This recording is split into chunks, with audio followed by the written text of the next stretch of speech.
അവരുടെ അവകാശം നമ്മളെന്തിനാണ് ഇവിടെ വന്നതെന്നാണ് അവര് ചിന്തിക്കണം. അതുപോലെ വേറൊരു കഥ വേറൊരു ഭാഗത്ത് ചെല്ലുമ്പോ നിങ്ങളോട് പെയിന്റിന്റെ കളറിന്റെ പറയാട്ടോ. ഈ റെഡ് മനസ്സില്ല മനസ്സോടെ മേടിച്ചതാണ്. ഒരു അബദ്ധം പറ്റിയ കളറിന്റെ കാര്യം പറയാ. ഇതിങ്ങനെ പറ്റി, ഇത് പിന്നെ സാരയില്ല. പഴമയുള്ള വീടും പഴമയുള്ള മിറ്റവുമാ, പഴമയുള്ള ആൾക്കാർ. എന്താ ഞാൻ പറഞ്ഞ ഫ്രണ്ട് ഡോർ ഒരുപാട് പേര് ചോദിക്കാറുണ്ട് വിരിയിട്ട് ഇങ്ങനെ കാണിക്കുമ്പോൾ. അത് അറിയാനുള്ള താല്പര്യം കൊണ്ടായിരിക്കും. നിങ്ങളുടെ സിറ്റിയുടെ കുഷ്യൻ മോശമായിട്ടാണോ, എന്തുകൊണ്ടായാലും എപ്പോഴും മാറ്റമില്ലാത്തതെന്ന്. ഇളം കാറ്റുണ്ട്, ഉച്ച കഴിഞ്ഞാൽ മുറ്റത്ത് കാറ്റുണ്ടല്ലോ പാടത്തെന്നുള്ള. വെയിലില്ല, ഈ കമ്പുകൾ ഇതൊക്കെ നിൽക്കണമുണ്ട്, മാവ് 2 നിൽക്കണമുണ്ട്. അപ്പൊ ഞാൻ ഇതൊക്കെ ഒന്ന് നോക്കുക മൊത്തത്തിലാ. കിളികൾ അനവധി വന്നിട്ടുണ്ട് ചേക്കേറാനായിട്ട്. നമ്മുടെ ആഞ്ഞിലിയനില്ലേ, ആ ഓലഞ്ഞാലി, ആ 2 ജോഡിക്കിളി ഇല്ല കഴിഞ്ഞ കാലത്തെ, അതിനകത്തേക്ക് നനയ്ക്കാൻ പോകുമ്പോഴേക്കും ചില തുടങ്ങും. അവരുടെ അവകാശം നമ്മളെന്തിനാണ് ഇവിടെ വന്നതെന്നാണ് അവര് ചിന്തിക്കണം. വന്നിട്ടുണ്ട്. ഇന്ന് കണ്ടില്ല കേട്ടോ, അവിടെ ഉള്ള ദിവസം വീഡിയോയിൽ പകർത്താൻ നമുക്ക്. പിന്നെ ചെടി പൊട്ടിക്കരുത് മാറി. ഞാൻ വളരെ വിഷമിച്ച് ഈ പെയിന്റ് ചെയ്തപ്പോ മുറ്റത്തിന്റെ സൈഡിൽ ഇതിലെല്ലാം ചെയ്യൂലോ, ചെയ്തപ്പോ എല്ലാം അവരോട് പറഞ്ഞു മൺചട്ടി ആയതുകൊണ്ട് നിങ്ങൾ മാറ്റണ്ട, ഞാൻ മാറ്റി തരാന്ന് പറഞ്ഞു. അപ്പൊ ചട്ടികളൊക്കെ മാറ്റി അവിടെ ആദ്യം സൂം ചെയ്യാതെ അവിടെ എല്ലാം പെയിന്റ് ഇട്ട് വൃത്തിയാക്കി. അല്ല, ആ സൈഡ് പെയിന്റ് ഇട്ടില്ല, ചട്ടി മാറ്റി കൊടുത്ത സീലിംഗ് ഒക്കെ അടിക്കാൻ വേണ്ടി. അപ്പൊ അത് കഴിഞ്ഞിട്ട് ചട്ടിയൊക്കെ യഥാസ്ഥാനത്ത് ഇഷ്ടിയൊക്കെ വെച്ച് അതിന്റെ പുറത്ത് വെച്ചു. ഇപ്പൊ നന കഴിഞ്ഞു. ആ ബിഗോണിയ ചെടികളെല്ലാം രാവിലെ നനയ്ക്കും. കാരണം എന്താണെന്ന് വെച്ചാൽ വെയിലേറുള്ളത് കൊണ്ട് 2 നേരം നനച്ചില്ലെങ്കിൽ വാടും, ഭയങ്കരമായിട്ട് വാടും. കാന്താരിമുളക് വരെ വാടറുണ്ട്. അതെ. അപ്പൊ ഞാൻ ഈ മുട്ട ഇങ്ങനെ മുട്ടായിട്ടില്ലേ, അതിലിരുന്ന ചട്ടികളെല്ലാം ഇറക്കി വെച്ച് കൊടുത്തായിരുന്നു. കുറെ ചട്ടി പുറത്തുണ്ട് ബിഗോണിയുടെ. കാരണം എന്താണെന്ന് വെച്ച് കഴിഞ്ഞാൽ ഇവിടെയൊക്കെ വെയിലേറ് കൂടുതൽ അടിച്ചു കഴിഞ്ഞാൽ അത് ഭയങ്കര പെട്ടെന്ന് തളരൂന്ന് ഞാൻ പറഞ്ഞില്ല. അത് കാരണം ഈ മുട്ടിലുള്ള ചട്ടികളൊക്കെ അങ്ങോട്ട് കയറ്റി വെക്കാന്ന് നോക്കും. കാരണം ഒരു കോട്ടോടെ അത് അടിക്കാനുണ്ട്. പക്ഷെ ഇങ്ങനെ നിരത്തി വെച്ച് കഴിഞ്ഞാൽ ശരിയാവൂല. നാളെ പള്ളിയിൽ നിന്നൊക്കെ അവർ വരുമ്പോഴേ മെനകേടായിട്ടിരുന്ന പറ്റില്ല. അപ്പേ മിറ്റത്ത് അടിക്കാനായിട്ട് ശരിക്കും ഐവറി കളറ് സെലക്ട് ചെയ്ത. എല്ലാം അപ്പം സെലക്ട് ചെയ്ത കളറുകൾ തന്നെയാണ്. നേരത്തെ അടിച്ചിരുന്ന അതേ മിറ്റം മാത്രം നേരത്തെ വൈറ്റ് സിമെന്റ് അടിച്ചായിരുന്നു. അത് കഴിഞ്ഞിട്ട് ഐവറി കിട്ടി. പിന്നെ ബ്രിക്ക് റെഡ് ആണ് നമ്മൾ ആവശ്യപ്പെട്ടത് ബോർഡർ ചെയ്യാൻ. അത് വീടിന്റെ ബോർഡറും ഒക്കെ ചെയ്തിട്ടുണ്ട് അത്. പക്ഷെ എന്നാന്നറിയുമോ, വീടിന്റെ ബോർഡർ ചെയ്തപ്പോഴും ബ്രിക്ക് റെഡ് കളർ കൊണ്ടുവന്നപ്പോൾ ഇച്ചിരി ഡാർക്ക് ഷെയ്ഡ് ആയിരുന്നു. ഇതിന് മുമ്പുള്ളത് സ്വല്പം ലൈറ്റ് ആയിരുന്നു. അപ്പൊ ആ സെയിം കളർ തന്നെയാണ് മേടിക്കാൻ ചെന്നത്. എന്തു പറ്റി, 2 ദിവസം വെയിറ്റ് ചെയ്തിരുന്നിട്ടും ആ ഷെയ്ഡ് കളർ പിന്നെ അവിടെ എത്തിയില്ല. സപ്ലൈ വരുമ്പോഴെല്ലാം കടും റെഡാ വന്നത്. അപ്പൊ അത് കാരണം പിന്നെ നിവൃത്തിയില്ല. പെയിന്റിങ് പണി തീരാറുമായി. പിന്നെ അവരെ വിളിക്കാൻ പറ്റൂലല്ലോ. അത് കാരണം ഈ റെഡ് മനസ്സില്ല മനസ്സോടെ മേടിച്ചതാണ്. അപ്പൊ ഒരു ഭയങ്കര റെഡാ അതിന്. സൈഡിൽ വീടിന്റെ സൈഡ് പിടിക്കുക, അതാണ് ശരിക്കും ഉദ്ദേശിച്ച കളറ്. പക്ഷെ അതിന് പകരം ഇതാണ് കിട്ടിയത്. അതുപോലെ വേറൊരു കഥ വേറൊരു ഭാഗത്ത് ചെല്ലുമ്പോ നിങ്ങളോട് പെയിന്റിന്റെ കളറിന്റെ പറയാട്ടോ. അപ്പൊ ഈ മുട്ടിൽ ഇതെടുത്ത് വെച്ചേച്ച് നമുക്ക് പെയിന്റ് ഇട്ട ഭാഗമൊക്കെ ജസ്റ്റ് ഒന്ന് കാണിക്കാം. ഞങ്ങള് ഒരു 5 കൊല്ലം മുമ്പ് കോവിഡ് വന്നതിന് 2 കൊല്ലം മുമ്പാണ് വീട് പെയിന്റ് ഇട്ടത്. പിന്നെ കോവിഡ് വന്നതിന് ശേഷം ഡ്രോയിങ്ങും ഡൈനിങ്ങും കിച്ചണും ഒന്ന് ടച്ചപ്പ് ചെയ്തായിരുന്നു 1 കൊല്ലം. അത് കഴിഞ്ഞിട്ട് പിന്നെ ഫുള്ളായിട്ട് പെയിന്റ് ചെയ്യണം ഈ വർഷം കേട്ടോ. അപ്പോൾ കുറച്ച് ഒരുപാട് മുഷിഞ്ഞിട്ടൊന്നും ഇല്ലായിരുന്നു. കാരണം ഡ്രോയിങ് ഡൈനിങ് കിച്ചണൊക്കെ ഒരു 2 കൊല്ലം മുമ്പ് ഒന്ന് ടച്ച് ചെയ്തതാണ്. പിന്നെ ബെഡ്റൂമിൽ അധികം അഴുക്കൊന്നും ആയില്ല, എങ്കിലും ചെയ്യുമ്പോൾ മൊത്തം അങ്ങ് ചെയ്യും. ഒത്തിരി വർഷങ്ങൾ പഴകിയ പിന്നെ ബുദ്ധിമുട്ടാണ്. പുറമേയൊക്കെ പക്ഷെ കുറച്ച് മുഷിഞ്ഞായിരുന്നു. സീലിംഗ് ഇച്ചിരി മോശമായിരുന്ന ടച്ച് വുഡ് അടിച്ചേക്കണം. അത് ഞാൻ പറഞ്ഞില്ല 6-7 വർഷം മുമ്പ് ചെയ്താ. പിന്നെ ഡ്രോയിങ് ചെയ്തപ്പോൾ ഡ്രോയിങ് റൂം ഒന്നും ചെയ്തപ്പോൾ സീലിംഗ് തൊട്ടില്ലായിരുന്നു. പിന്നെ പുറകുവശം മോശമെന്ന് പറഞ്ഞു കഴിഞ്ഞാൽ ഇറിച്ചിലടിക്കണ അടുക്കളയുടെ ആ സൈഡിലുള്ള ഭാഗം നിങ്ങളൊരു വീഡിയോയിൽ കാണിച്ചിട്ടുണ്ട്. ആ ഭാഗമാണ് വൃത്തികേടായുള്ളൂ. പിന്നെ വർക്ക് ഏരിയയുടെ അകത്ത് അലമ്പ് പിടിച്ചാണ് കിടക്കണത്. അത് ചെയ്യാനുണ്ട്, കിച്ചണും ചെയ്യാനുണ്ട്. അപ്പം ഇന്നലെ കൊണ്ട് സ്റ്റോപ്പ് ചെയ്തു. ഇനിയിപ്പോൾ ഇന്ന് ഇവിടെ കുറച്ച് അടുക്കി പിറക്കാനുണ്ട്. ഇനിയിപ്പോൾ ചൊവ്വാഴ്ച വന്നാൽ മതി എന്ന് അവരോട് പറഞ്ഞു. അപ്പം 2 ദിവസത്തെ കൂടെ വർക്കുണ്ട്. പിന്നെ വാതിൽ, ഡ്രോയിങ് റൂമിൻ്റെ വാതിൽ അത് വേറൊരു പാർട്ടിയോടാ സെറ്റിയുടെയും വാതിലിൻ്റെയും ചെയ്യാൻ പറഞ്ഞേക്കണം. അത് ഈസ്റ്റർ കഴിഞ്ഞിട്ടേ ഉണ്ടാവുള്ളൂ. അവർക്ക് ഇപ്പോൾ വർക്ക് ലോഡ് കൂടുതലുണ്ടെന്ന് പറഞ്ഞു. അപ്പോൾ അതൊക്കെ വന്നാൽ മതി എന്ന് പറഞ്ഞു, ധൃതി ഇല്ലെന്ന് പറഞ്ഞു. അപ്പോൾ പെയിൻറ്റ് ചെയ്ത ഭാഗങ്ങൾ ഞങ്ങൾ ഈ ഐവറി കളർ തന്നെ നേരത്തെ അടിച്ചിരുന്നതാണ്. അതുപോലെ മേളിലെ സീലിംഗ് വൈറ്റ്, വാർക്ക ഭാഗം മറ്റുള്ളവരും ടച്ചുണ്ട്. അതൊക്കെ നേരത്തെ ചെയ്ത കളർ തന്നെയാണ് ചെയ്തത്. അപ്പൊ ആ കളർ തന്നെയാകുമ്പോ അത് തന്നെ മേടിച്ച് അതിലേക്ക് അങ്ങ് അടിച്ചു പോയാൽ മതി. അത് കാരണം പിന്നെ അലൂമിനിയം പെയിന്റ് അഴികൾക്ക് പിന്നെ ഗോൾഡൻ ബ്രൗൺ കളറില് ഇത്തവണത്തെ ഗോൾഡൻ ബ്രൗൺ ഇച്ചിരി ഒരു ലൈറ്റ് ആയിട്ടുള്ളതല്ല, ഒരു യെല്ലോ ചേർന്ന ഒരു ഗോൾഡൻ. നേരത്തെ കിടന്നത് ഇച്ചിരി ഡാർക്ക് ഷെയ്ഡായിരുന്നു. ആ കളറല്ല, ഇത് ബർജറിൻ്റെ പെയിൻ്റാന്ന് തോന്നുന്നു. അപ്പം അങ്ങനെ അപ്പം ഞാൻ വിവരം പറഞ്ഞതാണ്. അപ്പം പിന്നെ ഒരബദ്ധം പറ്റിയ കളറിൻ്റെ കാര്യം പറയാം. ഇതിങ്ങനെ പറ്റി, ഇത് പിന്നെ സാരമില്ല, മിറ്റത്തിൻ്റെ ആന്ന് വെക്കാം. പിന്നെ വേറെ ഒരു നോക്കട്ടെ 220707 ഒരു നമ്പർ ഇൻറ്റീരിയറും എക്സ്റ്റീരിയറും മേടിച്ച. അപ്പോൾ അകത്തടിച്ച് കഴിഞ്ഞപ്പോൾ അതിൻ്റെ തന്നെ കളറ് മേടിക്കാനായിട്ട് ചെന്നു, മേടിച്ചു കൊണ്ടുവന്നു. ഫ്രണ്ടിലും കാർ ഷെഡിൻ്റെ അവിടെയൊക്കെ ആ കളർ തന്നെ അടിക്കാൻ കിട്ടി കേട്ടോ. പിന്നെ ചെന്ന് കഴിഞ്ഞപ്പോഴത്തേക്ക് അവർ പറയാ, സാറേ ഒരു സ്വല്പം ചേഞ്ചുള്ള കളറാണല്ലോ വന്നേക്കണേന്ന്. ഒരുമാതിരി ഭാഗങ്ങളെല്ലാം കവർ ചെയ്ത് കിട്ടി പുറമെ. പക്ഷെ ബാക്ക് സൈഡിലും വർക്ക് ഏരിയയുടെ സൈഡിൽ നമുക്ക് അവിടെ നിന്ന് കാണിക്കാം. ആ സൈഡ് മാത്രം. അല്ലെങ്കിൽ അവർ പറഞ്ഞു ഇനി വെയിറ്റ് ചെയ്ത് നിൽക്കണം. വെയിറ്റ് ചെയ്ത് നിന്നാൽ ഇവർ വേറെ എങ്ങോട്ടെങ്കിലും പോയാൽ പിന്നെ നമുക്ക് കിട്ടൂല. പിന്നെ എത്ര ദിവസമെന്നും പറഞ്ഞാൽ വെയിറ്റ് ചെയ്യണം. അപ്പം നോക്കിയപ്പോൾ ഒരു സ്വല്പം കളർ ചേഞ്ച് ഉണ്ടെന്ന് അവർ പറഞ്ഞാൽ തന്നെ. അത് പൊട്ടിച്ച് കഴിഞ്ഞപ്പോൾ മനസ്സിലായിരുന്നു. പിന്നെ നിവൃത്തിയില്ലാത്തതുകൊണ്ട് വേറെ എങ്ങും പോയി അതിന് വേണ്ടി പോകണ്ടല്ലോ എന്നോർത്ത് ഒരു കളർ മേടിച്ചുകൊണ്ട് വന്നു. അത് വർക്ക് ഏരിയയുടെ അടുക്കളയുടെ പുറത്തൊരു സൈഡും അടിച്ചിട്ടുണ്ട്. പക്ഷേ അടിച്ചിട്ട് യെല്ലോയിഷ് കൂടിയ തെളിഞ്ഞ കളറാണ്. അത് ഇവിടം വരെയും കിച്ചണിൻ്റെ ഇവിടം വരെയും ഐവറി തന്നെയാണ് പണ്ടത്തെ. സ്റ്റെയർ കേസ് ആ ഭാഗവും യെല്ലോ കളറിന് ഒരു കളറായി. ഇത്രയും ഭാഗമുള്ളൂ. ഇത് ശരിക്കും ഔട്ട് ഹൗസ് ആണ് നമ്മുടെ. ഇത് വർക്ക് ഏരിയ. വാതിലിരിക്കുന്ന ഇത് വർക്ക് ഏരിയയും ഇത് ഔട്ട് ഹൗസും. അപ്പൊ എന്നാലും ഫ്രണ്ട് വശമാണ് ഇങ്ങനെ വെറുതെ പറഞ്ഞെന്നുള്ളൂ. അത് മാത്രം കിച്ചണിന്റെ ആ ഭാഗം സ്റ്റെയർ കേസിന്റെ ആ ഭാഗം യെല്ലോ. ഇവിടം വരെ നല്ല കളർ കിട്ടി. അതെ അതെ, ഇവിടം വരെ ഐവറി കിട്ടി കേട്ടോ. ഈ ഭാഗം ഈ കളറായിരുന്നു നമ്മൾ ഉദ്ദേശിച്ച അവിടെ. റെഡ്. റെഡ്. പക്ഷെ അത് പറ്റിയില്ല, വേറായിപ്പോയി. അപ്പൊ ഇത്രയും ഭാഗം ഉള്ളൂ കേട്ടോ ഈ ഒരു യെല്ലോയിഷ് കളറ്. പിന്നെ അടി വേറെ ഇതിന്റെയൊക്കെ ഇതൊക്കെ ഓൾഡ് ഫാഷനാണ് ഞങ്ങൾക്കറിയാം, ഈ കളറുകളെല്ലാം. പക്ഷെ ഞങ്ങൾ ഇത് തന്നെ സെലക്ട് ചെയ്യണം. ഞങ്ങളുടെ വീട് പഴയ വീടാണ് ഒന്ന്. പിന്നെ ന്യൂ കളറിലേക്ക് ഞങ്ങൾക്ക് പഴയ വീട്ടിലേക്ക് അത് അടിക്കുന്നതിനോട് അത്ര ഇൻട്രസ്റ്റ് ഇല്ല. ആ കളർ തന്നെ അങ്ങ് ഓട്ടോമാറ്റിക്കായിട്ട് അടിച്ചു പോയാൽ ആ പഴമ അങ്ങ് നിന്നോളൂ. അതുകൊണ്ടാണ്. പിന്നെ വേറെ പുതിയ പുതിയ ലൈറ്റ് ഷെയ്ഡുകൾ എടുക്കണമെങ്കിൽ ഇതെല്ലാം ചുരണ്ടി പിന്നെ മാറ്റിക്കണം. അതിനും തന്നെ നല്ലൊരു ടൈം എടുക്കും. അത് തന്നെയല്ല, അത് അങ്ങനെ ചെയ്തതുകൊണ്ട് പഴയ വീടിൻ്റെ പഴമയൊട്ട് നഷ്ടപ്പെടും അല്ല പുതുമയായി കിട്ടുമോ ഇല്ല. ആ പഴയ വീടിന് എപ്പോഴും അതിൻ്റെതായ പഴമയുണ്ടാവൂല. പഴയ വീട് കുറച്ച് റിനോവേറ്റ് ചെയ്ത് kitchen, drawing, toilet, work area, ബാക്കിൽ ബെഡ്റൂമുകളൊക്കെ എടുത്തിട്ടേ ഉള്ളൂ. ബാക്കി ഭാഗങ്ങളൊക്കെ പഴയ സ്ട്രക്ചർ തന്നെ എപ്പോഴും വീടിൻ്റെ. അപ്പം പിന്നെ ജനലുകൾ അങ്ങനെയുള്ളതൊക്കെ മാറ്റിയെന്നേ ഉള്ളൂ കേട്ടോ. അപ്പം ഇതൊക്കെയാണ് പുറമേയുള്ള കഥകൾ. പിന്നെ അകത്തെ ക്ലിപ്പിങ് വെറുതെ കാണിക്കാം. പിന്നെ ഇവിടെയൊക്കെ ഇനി അടിക്കാനുണ്ട്. ഇവിടേക്ക് അടിക്കാനുണ്ട്. കാരണം ഞാൻ പറഞ്ഞില്ലേ ഇന്ന് വരണ്ടാന്ന് പറഞ്ഞു. കുറച്ച് അകത്തൊക്കെ അറേഞ്ച്മെന്റുകൾ ചെയ്യാനായിരുന്നു. ചെയറൊക്കെ മാറ്റി സംഗതികൾ. പ്രയർ മീറ്റ് വന്നിട്ടുണ്ട് നമുക്ക്, അതുകൊണ്ടാ.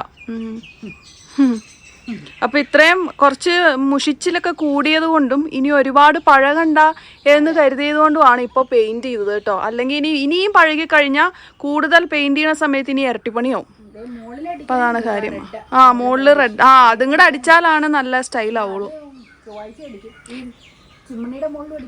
ഇതൊരു ഡീപ്പ് സൺസെറ്റ് യെല്ലോ കളറാട്ടോ. പക്കാ യെല്ലോ കളർ അല്ല, ഒരു ഡീപ്പ് സൺസെറ്റിന്റെ കളറാ ശരിക്കും.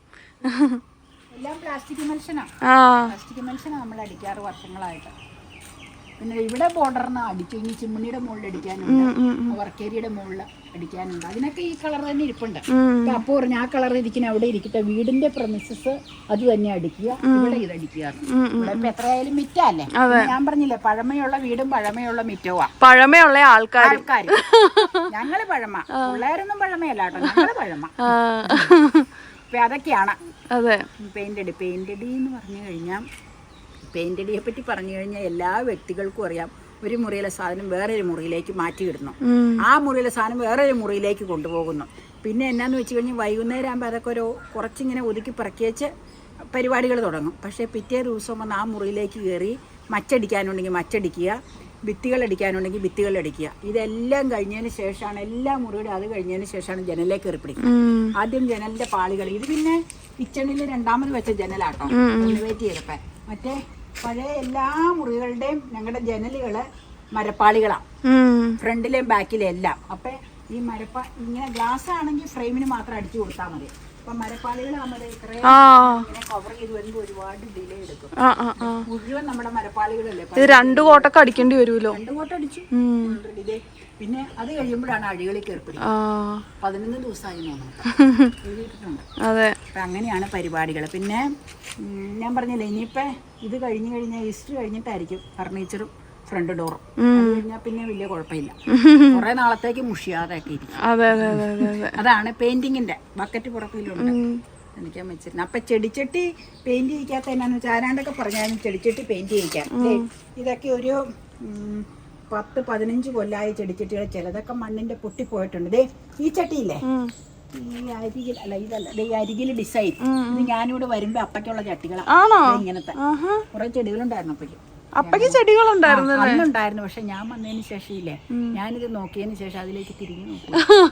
പക്ഷെ ഒരു 5-8 ചട്ടി ഇങ്ങനെ ഉണ്ടായിരുന്നു ഇവിടെ പൂക്കളുള്ള. ഓർക്കണില്ലേ ബൊഗൈൻവില്ലൊക്കെ? അങ്ങനെ ഇരിഞ്ഞാലക്കുടയിൽ നിന്ന് കൊണ്ടുവന്ന് പിടിപ്പിച്ചതാ ബൊഗൈൻവില്ല.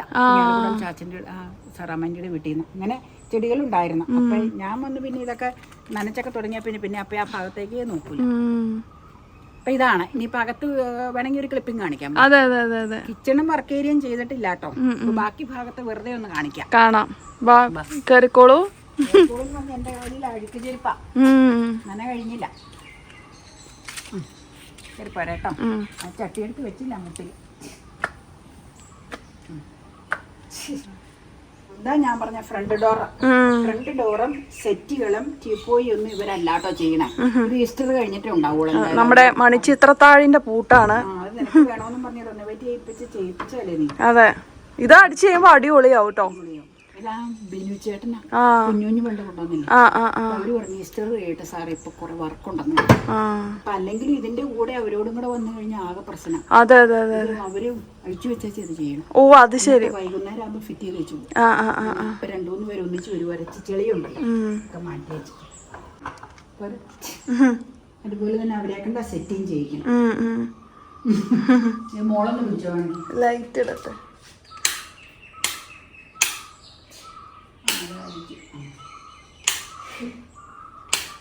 അവിടെ കൂടെ ഇട്ടോ.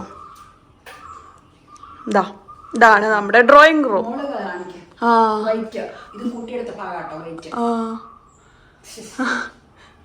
ഇത് പണ്ട് കാർ ഷെഡായിരുന്നു നമ്മുടെ.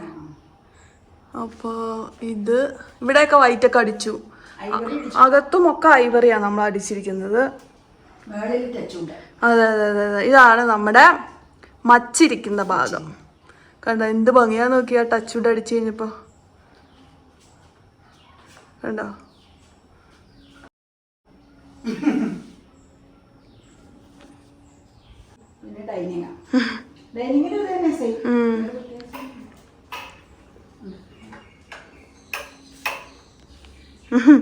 മൊത്തം മച്ച.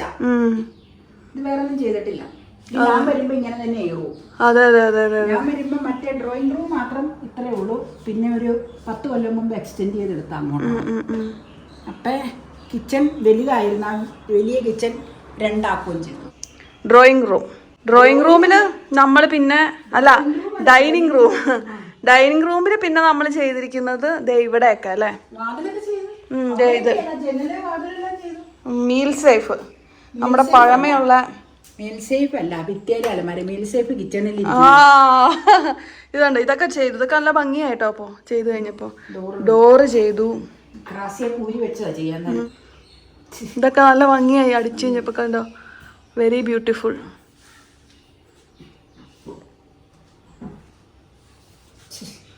ഇങ്ങോട്ട് കേറിയിട്ടില്ല കേട്ടോ. ഇത് നേരത്തെ ഉള്ള രീതിയിൽ തന്നെയാണ്. തിങ്കളാഴ്ച ഇതിന്റെ വർക്ക് ചെയ്യും. ലൈറ്റ് ഒന്നിട്ടേ. വർക്ക് ചെയ്ത് കഴിഞ്ഞിട്ട് കാണിച്ചാൽ മതി. ചെയ്യുന്നതിന് മുമ്പുള്ള രംഗം കാണിച്ചു. അതെ അതെ അതെ അതെ. ഇവിടെ ഒന്നും ചെയ്തിട്ടില്ല. അടുക്കളയിലേക്ക് കേറിയിട്ടില്ല എന്നല്ലേ. അടുക്കള പിന്നെ സ്ഥിരം നിങ്ങൾ കാണാനല്ലേ, അപ്പൊ പ്രത്യേകിച്ചൊന്നും പറയേണ്ട ആവശ്യമില്ല. അഴികൾ മാത്രം അടിച്ചോളാം. നേരത്തെ സമയമായി. ഇപ്പൊ ഇത് ഇങ്ങനെ അടിക്കണം. അവിടുത്തെ ജനൽ അടിച്ചു കൂട്ടാ. പിന്നെ വാതിലുകൾ അടിച്ചു. സ്റ്റോറിലേക്കുള്ള വാതിലടിച്ചു, വർക്ക് ഏരിയയിലേക്കുള്ള വാതിലും അടിച്ചു. ഇനി കിച്ചണും വർക്ക് ഏരിയയും കഴിഞ്ഞു കഴിഞ്ഞാൽ പുറത്ത് കുറച്ച് ഭാഗം തീരാനുണ്ട്. പിന്നെ മറ്റേ ബെഡ്റൂമിന്റെ വാതിൽ ടച്ച് വുഡ് അടിക്കാനുണ്ട്. പിന്നെ ഒരു പെട്ടിയും കൂടെ ടച്ച് വുഡ് അടിക്കാനുണ്ട്. അതൊക്കെ കഴിഞ്ഞ പരിപാടി. ഒരു പെട്ടി ഫ്രണ്ടിൽ വെച്ചിട്ടുണ്ട്. അപ്പൊ ഓൾറെഡി ചെയ്ത് കഴിഞ്ഞതാ. അതെ, അത് നമ്മള് എത്ര 60 വർഷം പഴക്കമുള്ള പെട്ടിയില്ലേ? 65 വർഷം പഴക്കമുള്ള. അങ്ങനെ തന്നെ ആയിരിക്കും, അതെനിക്കറിയില്ല. അമ്മച്ചിയുടെ ഞാൻ ഉപ്പയുടെ ഏജ് വെച്ച് കണക്കൂട്ടി പറഞ്ഞു. അമ്മച്ചി കല്യാണം കഴിച്ച് വരുമ്പോ കൊണ്ടുവന്ന പെട്ടിയാണ്. അതെ അതെ അതെ അതെ. അപ്പൊ ഇതൊക്കെയാണ് പെയിന്റിങ് അപ്ഡേറ്റ്സ് അല്ലേ? അല്ല, ഈ ഡോറ് ഞാൻ കാണിച്ചത് നല്ല ഭംഗിയായിട്ടുണ്ട്. ഇത് പെയിന്റ് അടിച്ചു. ഇതൊക്കെ 2 കോട്ട് അടിച്ചു അല്ലേ? എല്ലാം 2 കോട്ട് അടിച്ചു. വാതിലുകളെല്ലാം അടിച്ചു. ഇതൊക്കെ നമ്മുടെ പണ്ടത്തെ വാതിലുകൾ സ്റ്റോർ റൂമിന്റെ തടിയുടെ വാതിലുകളാ ഇതൊക്കെ. ഇതും അതെ, തടിയുടെ. ആരാണ്ട് ഇന്നാള് ചോദിച്ചു ബാത്റൂമിന്റെ വാതില് പോലത്തെ പ്ലൈവുഡിന്റെ വാതിലാണെന്ന്. കാരണം ഞങ്ങള് പ്ലൈവുഡിന്റെ ഒരു വാതിലും അകത്ത് വെച്ചിട്ടില്ല, ടോയ്ലറ്റിന് മാത്രമേ വെച്ചിട്ടുള്ളൂ. പിന്നെ ഒരു ഡോറ് ഔട്ട് ഹൗസിലേക്ക് കയറുന്ന അകത്തുനിന്ന് തന്നെയുള്ള ആ ഡോറാണ്. അത് കണ്ടുകൊണ്ട് ചോദിച്ചതാണ്. അത് ഞങ്ങൾ അകത്ത് തന്നെയുള്ള വാതിൽ. അതെന്താണെന്ന് വെച്ചാൽ പണിസാധനങ്ങളും തേങ്ങയും അങ്ങനെയുള്ള ചക്കയൊക്കെ കിട്ടുമ്പോൾ ചേന ഇങ്ങനെയുള്ള സാധനങ്ങൾ ഇടാനായിട്ടൊരു ഔട്ട് ഹൗസ് പോണത് നിങ്ങൾ പുറമേ നിന്ന് കണ്ടില്ല. അതിന്റെ അകത്തുനിന്ന് അതിലേക്ക് കയറുന്ന ഡോറാണ് നിങ്ങൾ കണ്ടുകൊണ്ട് ചോദിച്ചത്. സേഫ് അല്ല, അത് അതിന് പുറത്തേക്ക് ഔട്ട്ലെറ്റ് ഇല്ല. അപ്പൊ അതൊക്കെയാണ് പരിപാടി. ഇതൊക്കെയാണ് പ്രധാനപ്പെട്ട അപ്ഡേറ്റുകൾ. അതെ, ഇത്രയൊക്കെ ഉള്ളൂ. പിന്നെ ബെഡ്റൂമുകളൊക്കെ ചെയ്തു. അതൊക്കെ വാരി ഇട്ടേക്കും. അതൊന്നും കാണാനില്ല. ബെഡ്റൂമുകളൊക്കെ വാരി ശരിയാക്കി വന്നെ ഞാൻ. ഇത്രയൊക്കെ ഉള്ളൂ. ടച്ചൂടെ അടിക്കുമ്പോൾ തന്നെ ഒരു പ്രത്യേകത ഉണ്ട്. ഇവിടെ ഒന്നും അടിച്ച് തീർന്നിട്ടില്ല കേട്ടോ. ഇതൊക്കെ പുട്ടി ഇട്ടേക്കണതാ, ഇനി അടിക്കാനുണ്ട്. പിന്നെ നിന്റെ റൂമിന്റെ അടിക്കാനുണ്ട്. അതെ അതെ അതെ അതെ അതെ. എനിക്ക് ഈ കളറാ എപ്പോഴും ഇഷ്ടം. തടി എന്ന് പറയുമ്പോൾ നമ്മുടെ മനസ്സിലേക്ക് ആദ്യം തന്നെ ഒരു കളർ ഇതേ ഈ കളറാ. അപ്പൊ അത് മച്ചിന് അടിച്ചു കഴിഞ്ഞപ്പോ ഒരു പ്രത്യേക ഭംഗിയായി മാറി. ഇത് പെയിന്റ് തന്നെ ഇട്ടത്. നേരത്തെ പെയിന്റ് ഡോർ ആയിരുന്നു. ബെഡ്റൂമിലേക്കുള്ള ഡോറാട്ടോ, അത് ഇട്ടു. പിന്നെ മറ്റ് 2 ഡോറിന് ഇടാനുണ്ട്. അതെ. അപ്പൊ ഇത്രയൊക്കെ ഉള്ളു വിശേഷങ്ങൾ. ഇനി ബാക്കി പിന്നാലെ കാണാം. അതെ, ഓക്കെ. ഇനി സെറ്റിയൊക്കെ പൊളിച്ചിട്ട് കഴിയുമ്പോ കാണാം. അതെ അതെ അതെ. അപ്പൊ വേറൊരു കാര്യം പറഞ്ഞോട്ടെ അതിന്റെ ഇടയ്ക്ക്. ഒരു സെക്കൻഡ് കേട്ടോ. അവിടെ നിന്നോ, പിടിച്ചാ മതി. ഒരുപാട് പേര് ചോദിക്കാറുണ്ട് വിരിയിട്ട് ഇങ്ങനെ കാണിക്കുമ്പോൾ. അത് അറിയാനുള്ള താല്പര്യം കൊണ്ടായിരിക്കും. നിങ്ങളുടെ സെറ്റിയുടെ കുഷ്യൻ മോശമായിട്ടാണോ, എന്തുകൊണ്ടാണ് അതിലെപ്പോഴും മാറ്റമില്ലാത്തതെന്നാണ്. കുഷ്യനൊന്നും ഒട്ടും മോശമല്ല. കുഷ്യനിലേക്ക് പൊടി അടിക്കാതിരിക്കാൻ ജനലുകൾ എപ്പോഴും ഞങ്ങൾ തുറന്നായിരുന്നു, കാറ്റ് കിടക്കാൻ വേണ്ടി. പ്രത്യേകിച്ച് മരപ്പാളി ആയതുകൊണ്ട്, അല്ലെങ്കിൽ ഇരുളിമയാവും. അപ്പം അത് തുറന്നിടുമ്പോൾ കംപ്ലീറ്റ് പൊടി ഇങ്ങോട്ട് കാറ്റ് വരുമ്പോൾ കയറും. അപ്പം മാക്സിമം നീറ്റായിട്ട് ഇരുന്നോട്ടെ എന്ന് കരുതി ഇതൊന്നും ഊരി കഴുകാവുന്നതല്ല അപ്പോൾസ്ട്രി. അത് എല്ലാ വ്യക്തികൾക്കും അറിയാം. എല്ലാ സെറ്റിയുടെ അപ്പോൾസ്ട്രി അങ്ങനെയാണ് നമ്മുടെ. അപ്പം അത് നീറ്റായിട്ടിരിക്കാൻ വേണ്ടിയാണ്. ചെയർബാഗ് മാത്രം ഇടയ്ക്ക് കഴുകുള്ളൂ. ഇത് കഴുകാൻ പറ്റൂല, കാരണം ഇൻബിൽറ്റ് അതില്. അപ്പം അതുകൊണ്ടാണ് ഇങ്ങനെ ഞങ്ങൾ എല്ലാ സെറ്റിയിലെയും മറിച്ചിട്ടേക്കുന്നത്. ലീവാൻ്റെ ഒക്കെ ലീവാനിലും അങ്ങനത്തെ തന്നെ എല്ലാം ഒരേ കളറ് തന്നെ അപ്പോൾസ്ട്രി. അതെ, ലീവാന് വേറെയുണ്ട്. ഞങ്ങള് ഉഷാരിക്കാതെ എല്ലാം ഒരേ കളർ. അപ്പഴ സെലക്ഷൻ ആക്കാം. അപ്പൊ തന്നെ ആ മെറ്റീരിയൽ പോയി സെലക്ട് ചെയ്തു. ഞാൻ പറയാതെ ഇവിടെ നിന്നാണ് മാർക്കറ്റ് റോഡില് കുറെ ഫർമിന്റെ എല്ലാ സെറ്റിയുടെ അങ്ങനെ തന്നെയാട്ടോ. ഓൾറെഡി എല്ലാത്തിലും ഉണ്ട്. പ്രത്യേകിച്ച് ഇനി ഓരോന്നും മറച്ചു തിരിച്ച് കാണിക്കണ്ട. നാളെ കസേര വിരിക്കുന്നതിന് കൂടെ സെറ്റിയുടെ വിരി മാറ്റുമ്പോൾ ഒന്ന് കാണിക്കാം. നാളെ ഞങ്ങള് ചെയർ സെറ്റ് ചെയ്യുന്നതിന് മുമ്പ് നാളെ കാണിക്കാം, മാറ്റി. ഓക്കെ, ഇത്രേ ഉള്ളു പരിപാടി. അങ്ങനെ കോട്ടപ്പടിയിലെ അമ്മായിയുടെ അടുത്ത ഡിഷ് ഇത് നമ്മള് കാണിച്ചിട്ടില്ല ഷോർട്ടില്. അപ്പൊ വീടിന്റെ പെയിന്റ് പണിയൊക്കെ കഴിഞ്ഞ് അമ്മ കുളിയും കഴിഞ്ഞു. അല്ല, പെയിന്റ് പണിയെ കുറിച്ചുള്ള വിശേഷങ്ങള് നിങ്ങളിപ്പോ കണ്ടല്ലോ. ഞങ്ങളുടെ അടുക്കള ചെയ്തില്ല കേട്ടോ. അത് പറഞ്ഞു നമ്മള്. അപ്പൊ ആ വിശേഷങ്ങളൊക്കെ കഴിഞ്ഞ് അമ്മ കുളിയും കഴിഞ്ഞു. ചൂട് എങ്ങനെയുണ്ട്? അയ്യോ, കുളി കഴിഞ്ഞപ്പോ ഒരു ആശ്വാസമാണ്. പക്ഷെ കുറച്ചു നേരം കഴിയുമ്പോ വീണ്ടും ചൂട് തുടങ്ങും. പിന്നെ നമ്മൾ ഈ കിച്ചണിലൊക്കെ നിക്കുവല്ലേ, അതുകൊണ്ടാണ് ഉള്ളിലിട്ടേക്കുവാ. ഈ സാധനം എത്ര കണ്ടായാലും വളരെ അനുഗ്രഹപ്രദം. ഇതില്ലെങ്കിൽ അടുക്കളയിൽ പണിയാൻ പറ്റില്ല. Gas saver burner stand. Colour പോയാലും വേണ്ടില്ല, പോയില്ലെങ്കിലും വേണ്ടില്ല. എന്നാണെങ്കിലും സാധനം നല്ല. ഇനി തണുക്കട്ടെ വന്നിട്ട് നമുക്ക് അവലിടാം. കോട്ടപ്പടിയിലെ അമ്മായിയുടെ മെത്തേഡിലുള്ള അവല് വിളയിച്ചത് എന്റെ വീട്ടിൽ നിന്ന് കൊണ്ടുവന്ന അവല. അതെ, ഓക്കെ. ഓലഞ്ഞാലിയെ നോക്കിട്ട് വരാം. അത് ആ മരത്തേലുണ്ടാവും, ആഞ്ഞിലിയല്. അങ്ങ് ഇറങ്ങുമ്പോ ഇവിടെ നിന്ന് നോക്കിയാൽ കാണാൻ പറ്റും അവരിയ്ക്കണ്ടോന്ന്. ആ പ്ലാവിന്റെ അവിടെ നോക്കിയാൽ കാണാം. നമ്മളങ്ങ് ചെന്ന ഓട്ടന്നെ ചില തുടങ്ങും. അതെ, മിനിഞ്ഞാന്നാണ് ഞാൻ കണ്ടുമുട്ടിയത് അവന്മാരെ. അപ്പൂപ്പന്താടി കണ്ട, അപ്പൂപ്പന്താടി പണ്ട് ഇതിങ്ങനെ പെറുക്കി പെറുക്കി ഞാനിങ്ങനെ കൂട്ടി വെക്കുമായിരുന്നു. നല്ല രസമല്ലേ ഇത് കാണാനായിട്ട്. അങ്ങനെ ഓലഞ്ഞാലി തപ്പിയ നടന്ന ഞാൻ ഓലഞ്ഞാലി കണ്ടില്ല. 2 എണ്ണം ഉണ്ടായിരുന്നു, പക്ഷേ അവരെന്നെ കണ്ടപ്പോഴേക്കും അവർ പറന്ന് അങ്ങ് ദൂരേക്ക് പോയിട്ടോ. പിന്നെ കണ്ടത് അപ്പൂപ്പൻ താടിയാണ്. ഇങ്ങനത്തെ അപ്പൂപ്പൻ താടി എനിക്ക് ഭയങ്കര ഇഷ്ടമാണ്. അത് ഞാനിങ്ങനെ കയ്യിൽ പിടിച്ചിട്ട് ഇങ്ങനെ പറത്തി വിടും. നല്ല രസമാണ് അതിങ്ങനെ പറന്ന് പോണ കാണാൻ. അപ്പോൾ ദേ ഫൈനൽ ഫോമിലുള്ള കോട്ടപ്പടിയിലെ അമ്മായിയുടെ സ്പെഷ്യൽ അവല് വിളയിച്ചത്. അതെ, കോട്ടപ്പടിയുടെ അമ്മായിയുടെ സ്പെഷ്യൽ അവല് വിളയിച്ചത്. ഇനി നമുക്കിത് കഴിക്കാം. അവല് വിളയിച്ചതിൻ്റെ ഫാൻസ് അല്ലാത്തവരായിട്ട് എനിക്ക് തോന്നുന്നു ആരും തന്നെ ഉണ്ടാവില്ല എന്ന് തോന്നുന്നു. ഒന്നാമത്തെ മധുരപ്രിയരുടെ ഒരു പ്രിയപ്പെട്ട വിഭവമാണ്. പിന്നെ അതുപോലെ വളരെ ട്രഡീഷണൽ ആണ്. പിന്നെ പഴമൊക്കെ വീട്ടിൽ നന്നായിട്ട് ഉണ്ടാകുമ്പോൾ വീട്ടമ്മമാരൊക്കെ സ്ഥിരമായിട്ട് ഉണ്ടാക്കുന്ന ഒരു നാടൻ പലഹാരം കൂടിയാണ് കേട്ടോ. അപ്പം ഞാൻ അവല് വിളയിച്ചതും പഴവും ഒക്കെ കൂടി ഇങ്ങനെ കഴിച്ചുകൊണ്ടിരിക്കുകയാണ്. അമ്മ ദേ പതിവ് അമ്മയുടെ റെസ്റ്റിംഗ് ടൈം എൻജോയ് ചെയ്യാണ്. അപ്പയാണെങ്കിൽ പറമ്പിൽ നിന്ന് വന്നിട്ടില്ല കേട്ടോ. അപ്പോൾ ഇന്നത്തെ ഈ വീഡിയോ നമുക്ക് ഇവിടെ വെച്ചൊന്ന് വൈൻഡപ്പ് ചെയ്യാം, അല്ലെങ്കിൽ ഒത്തിരി വലിയ വീഡിയോ ആയിപ്പോവും. അപ്പോൾ ഇനി നമുക്ക് നാളെ മറ്റൊരു വീഡിയോ ആയിട്ട് വീണ്ടും കാണാം. അതുവരേക്കും bye, take care, see you. Video ഇഷ്ടമായെങ്കിൽ ലൈക്ക് ചെയ്യാനും ചാനൽ സബ്സ്ക്രൈബ് ചെയ്യാനും പേജ് ഫോളോ ചെയ്യാനും മറക്കല്ലേ.